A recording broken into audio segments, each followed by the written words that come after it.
I gave up on tequila years before because of some rough nights. I heard that 1,000 times. Like people are like, I've had the worst experience, the worm, but you know. No, it was miserable for me, and I just couldn't drink it. And then our mutual friend Max, Max Blank.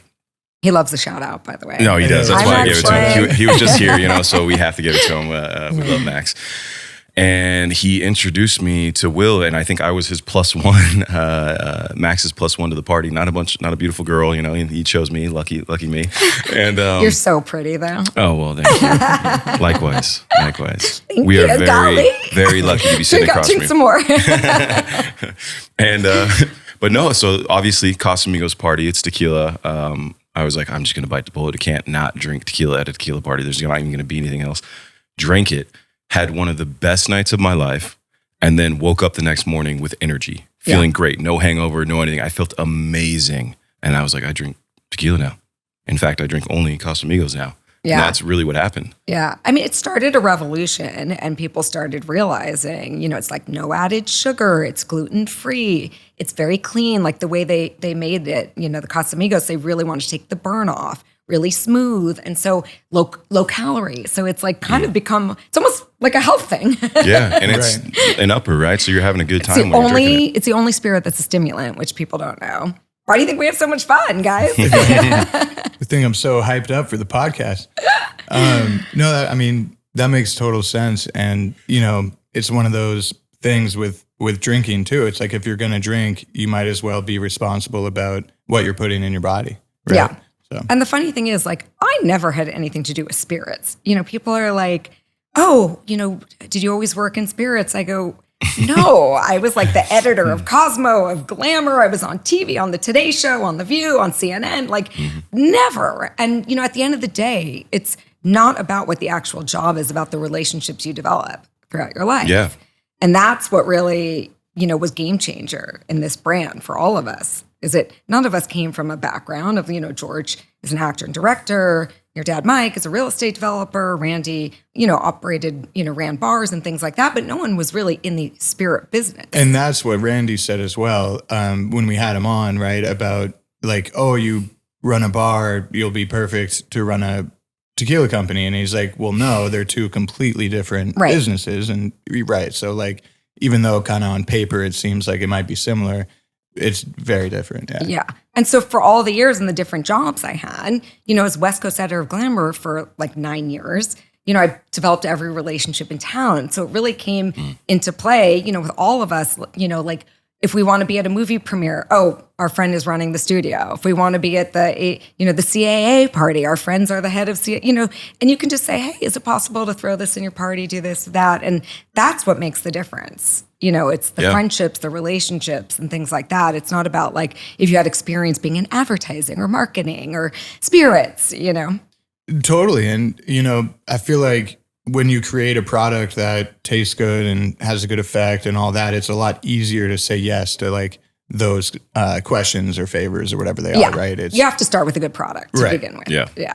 Well, speaking about relationships, tell us a little bit about the hottest party of the year that just happened. We just went, and Rachel, you absolutely killed it. Thanks. I mean, obviously, it's very famous, the Casamigos Halloween party. Yep. And we had been on hiatus for a couple of years because of COVID. So people were really excited to be back. Yeah. But including us. Including you guys. But this party really generates, we're already at like 12 billion press impressions. It's unprecedented. Incredible. The amount of social, and I think we're almost like 500 million social posts. It's really crazy, and a lot of it, again, like we were saying, relationships is someone like Machine Gun Kelly. I met him years ago at a party, and we've just been having, a friendship since then. If he has an event, I'll send product for it, send gifts, things, never asking for something in return. And then they show up for the party, and him and Megan Fox is Tommy Lee and Pamela Anderson, and it goes gangbusters, They were Josh Duhamel, one of my oldest friends, came as, they kind of did a spoof because the press kind of got after him that he married a much younger woman, and he threw on his back the day of the wedding. So he came in the walker with her as Anna Nicole Smith. So funny. Rebel Wilson in the Barbie boxes. Yep. That's the one funny thing about Halloween. It's not as much as who is the talent, but it's also what they dress as. Yep. But yeah, it really is like people call it the Vanity Fair of Halloween parties. Yeah. And it's just also a great place where it's the perfect mix where you'll find, you know, people that are running studios, supermodels, you know, some of the better, like bigger social influencers, great celebs, you know, so it really has such a sophisticated and fun mix of people. And we keep the list very, very tight. Somehow you guys got in. I don't know how. I'm grateful every time. Yeah. How long does a party like that take to set up? Because it looked beautiful. A long time. I mean, the actual production happens very quickly. But it's, you know, all year long, you're kind of facilitating and making connections and, you know, inviting people to different things, just keeping relationships going. But it's a beast to plan that party because you've got the social media, you've got the press aspects, you've got the production, you've got the list. I probably get at least 3,000 people texting, DMing, emailing. Like even my friends are like, Rachel, we get hundreds of requests. We can't even imagine like what you get, right? You know? And listen, obviously I wish I could take care of more people, but the only way to keep a party like that is by really keeping it to our friends. Like we don't outreach to people. It's really Randy invites his friends, Mike invites his friends, George, I invite me. You know, it's not like, oh, hey, can you bring so-and-so? Can you get this person to come? And that's what makes it so good.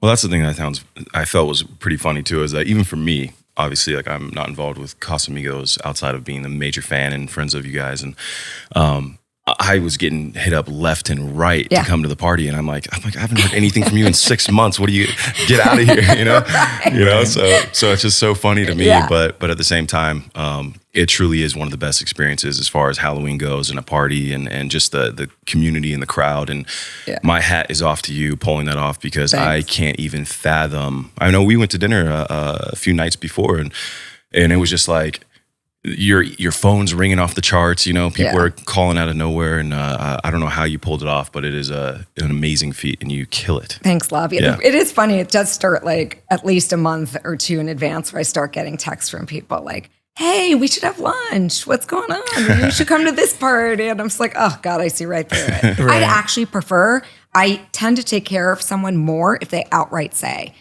I'd love to come if there's anything you can do.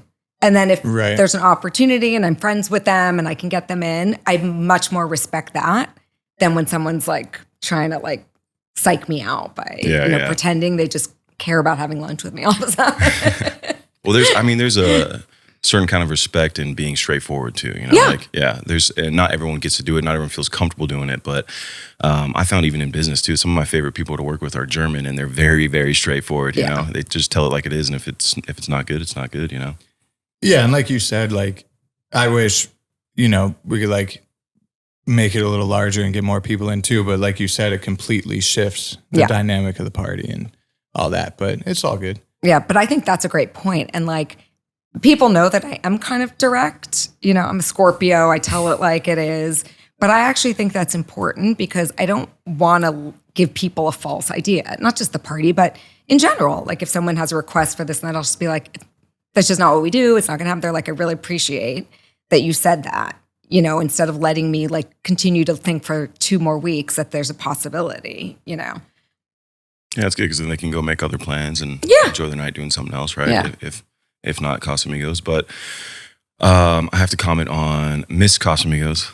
It was a good outfit, right? Costume was amazing. I never realized how much latex, how popular that is. Yeah, well, you pulled it off. It's the lady who makes them for the Kardashians who made mine. It was like the Casamigos teal with the Miss Casamigos sash. Yeah, that was a lot of fun. We'll throw a picture up. I know you guys are going to have to show that picture of me strutting the catwalk, the Casa Catwalk. Yeah, absolutely. It actually took me back to my roots because you guys know I started at Cosmopolitan Magazine. Yeah. Way back in the day. So it made me feel like I was back as a Cosmo girl in a way. From a Cosmo girl to a Casamigos girl. That's a good awesome headline, actually, right? Thanks for watching Studio 22. Don't forget to like, comment, subscribe, and hit the bell. Thanks for tuning in to Studio 22.